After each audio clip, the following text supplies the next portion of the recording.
الناس. واش انت الكبير فيهم ولا كاين الكبار؟ انا اللي كبير والله. واخا سيدي واخا سيدي خويا خلينا نخدموا الله يجازيك الخير. جلس تماك. مدينة الدار البيضاء. هذا السيد هذا جا يفتح قلبه على المشاهدين الكرام على قبل الورث اللي هاد الايام يعني ولاو المشاكل بزاف على قبل الورث. قاع سيدي السلام عليكم. السلام. لا قلت لك عندنا ورث وحنا ثلاثه بنا ثلاثة الخوت. لا الاخت وبنتها ومرت الوالد وانا. انا وني اربعه. وهو الورث اولا كانوا شي بنايه نصبوا على الوالد حياه. وقال لك راه تيسالوه ما تيسالوه. الوالد مات. قال لك شحال المده باش ماتوا كما تيقولوا مات. قال لك من 2017. واخا والورث واش ما خديتيش منه؟ ما خديناش. كاين ابارتومون راه حنا مستغلين تناخذوا الكرا ديالها تنفرقوا. ولي موبل ديال الوالد مير سلطان هذاك اولا واحد طيح لنا الدار الوالد كان تيبني. واحد جا يبني قدام الوالد طيح. حكمت المحكمه ب 160 مليون باش يعطيوها دوك اللي طيحوا الدار. صا ما شلنا تا فرنك منهم والو. 160 مليون 160 مليون حكمت على المحكمه ديال الحكم. كاين كل شيء معلوم. مشينا اللي كان في حياه الوالد.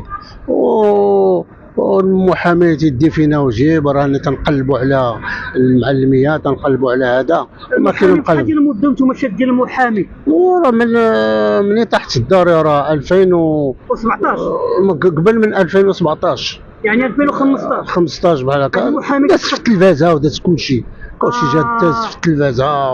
والوالد طاح من تروازيام ايطاج. الدار هذه جات في رومبو من سلطان مصطفى المعاني. توصلتوا بشي حاجه مع المحامي ولا والو؟ ما كاين والو. بارك علينا تيقلب ما نعرف اش تيقلب. ما حاولتيش تمشي عند النقابه المحاميين وتحكي لهم؟ هو في الحقيقه انا ما عايش هنا فهمتي. انا عايش برا.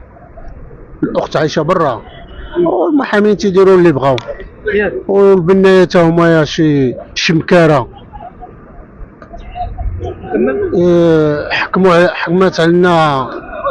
حكمت علينا المحكمه ب 170 مليون. هما تيسالوا على 25 مليون على كلامهم. والمحكمه حكمت ب5 المليون. استلفوا ولاو تيسالونا 179. والدار مشات في السيزي. ملي كانت مشات في السيزي حنا عرفناها مشينا اتصلنا بهذوك البنايه دوك الشمكاره. ايوا تواصلنا معاهم ب 40 مليون.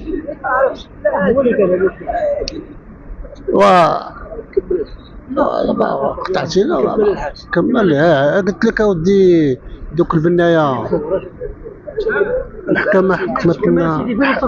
قلت لك المحكمه حكمت علينا 179 مليون. هنايا كانت 5 مليون تا ولات 179. 179.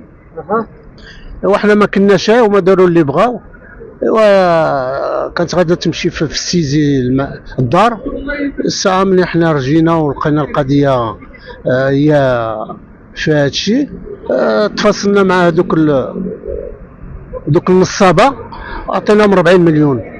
باقينا دابا الان عاطي 40 مليون. انا تنستنى تتباع الدار. الان عاطي 40 مليون. انا عاطي 40 مليون الدواء. انا تنستنى تباع الدار باش يرجع الفلوسي ورجع اللي جاني في حقي. ولكن مرت الوالد دابا حبست لنا كل شيء. عندها محامي ديالها. راه فاتوا القانون. راه خص الدوله توقف على هذا الشيء ديال المحامين باش تعرفوا ما اش تيديروا المواطن. المواطن مسكين. واش غدير من شكايه؟ بو دو تا كونتر بو دو فيغ تا هما راهم بيناتهم. اش غدير؟ انا دابا خلينا القضيه هكذا. بغينا دابا غير نشوفوا كيفاش غنديروا في المزاد العالمي باش ما كان ردوا بعدا فلوسنا. انا بعدا رد فلوسي واللي بقى راه غادي نقسموا بيناتنا. واخا رسالتك الاخيره الطلب ديالك الاخيره شنو بغيتي تطلب؟ والطلب الاخير اخي دابا عندنا جوج شرايه باغيين يشريو ب 400 مليون. ولكن هم موقفينها هذا المحامي هذا ومرت الوالد عليها. لا حول ولا قوه الا بالله العلي. الشيء بزاف. اش راه خصها توقف فيه الدوله، وقف هذا الشيء ديال الناس. راه كاين كثر منا، كاين اللي مساكن راه ما عندهم اقطارات وما داو تا ريال والشفاره، وهذا ما كانوا. الانسان خصو يحظي من هاد التشرونات هادو، راهما تا هما لا اله الا الله محمد رسول الله صلى الله عليه وسلم. يديروا للحياه ويبارك عليك، قال الله وقال الرسول، وتيديرك في رزقك وتيزيد. وهذا ما كان اخي. شكرا لا جميع اخويا، نتمنوا لك الخير. امين لجميع المسلمين والمشاهدين الكرام نتمنوا لك الخير. آمين. ويا ربي يشوف من حالتك من حال جميع المسلمين. يا ربي امين. وشكرا والسلام عليكم.